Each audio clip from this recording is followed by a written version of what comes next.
जंगल की गहराई में जहां सूरज की रोशनी पत्तों के जरिए रक्स करती है, एक बहुत भूखा रिच रहता है। इसका नाम मिस्टर बेयर है। एक रोशन सुबह मिस्टर बेयर ने मुस्कुराहट के साथ अपनी अलमारी खोली, लेकिन ओ नहीं, इसकी मुस्कुराहट गायब हो गई। नहीं शहद, एक कतरा भी नहीं। उसने कंधे झुकाकर सर खुजा और फिर पंजा। अरे नहीं नहीं शहद, वो पुकारा। मिस्टर रेच अपने कैबिन से बाहर निकला, रुका, पत्तों को कुचलता रहा। उसने हवा को सूंघा, सूंघना सूंघना सूंघना, और उसकी खुशबू को जंगल की गहराई तक ले गया। और फिर उसने उसे एक दरख्त पर ऊंचे ऊपर देखा। एक सुनहरी मक्खी का चमकदार शहद टपकता हुआ बोला। मिस्टर रेच अपने होंठ चाट रहा है। वो अपने पंजे के साथ ऊपर पहुंचा, लेकिन छोटा बाहर निकल गया। एक छोटी गूंजती हुई मक्खी को पॉप करे। अरे रेच, चले जाओ, शहद की मक्खी चीख उठी। मिस्टर बेयर हैरत से पलके झपका, फिर बोला, मैं मजबूत हूँ। वो बूम करता है, अपने सीने को हिलाता है,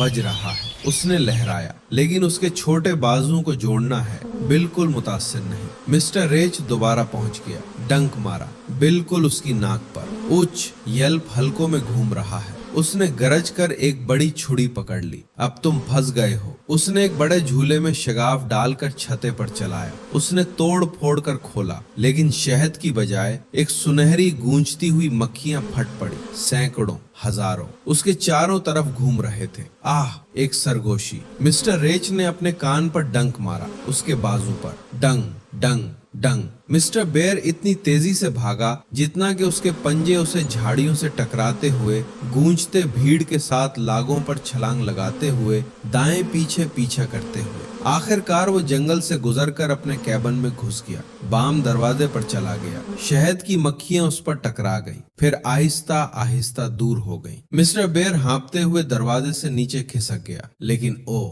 मिसेस बेयर अपने पंजों को कोलों पर रखे इंतजार कर रही थी। उसने उसे एक नजर दिया। मिस्टर बेयर की नाक सूजी हुई थी, उसकी खाल गंदी थी। उसने अपने पैरों को हिलाया और बहुत बहुत मुजरिम लग रहा था। मिसेस बेयर ने उसे शहद की मक्खी के डंक की दवाई का एक छोटा सा जार दिया। उसने सूंघकर उसकी नाक पर हाथ मारा। फिर उसने अलमारी खोली तो फूलों के बर्तन के पीछे शहद का एक बड़ा सुनहरी बर्तन पड़ा था। उसके साथ ही मिस्टर बेयर की आंखें चमक उठी। वो हंसा, अपनी सूखी नाक को रगड़ा और मिसेस बेयर को गले लगाया। और इस तरह उसने एक अहम सबक सीखा। गर्म मिजाज आपको हमेशा मुसीबत में डाल देता है, लेकिन जब आप पुरसुकून रहते हैं तो शहद ज्यादा मीठा होता है। शहद का जार तमाम साफ। मिस्टर बेयर की आंखें चमक उठी। वो हंसा, अपनी सूखी नाक को रगड़ा और मिसेस बेयर को गले लगाया। और इस तरह उसने एक अहम सबक सीखा। गर्म मिजाज आपको हमेशा मुसीबत में डाल देता है, लेकिन जब आप पुरसुकून रहते हैं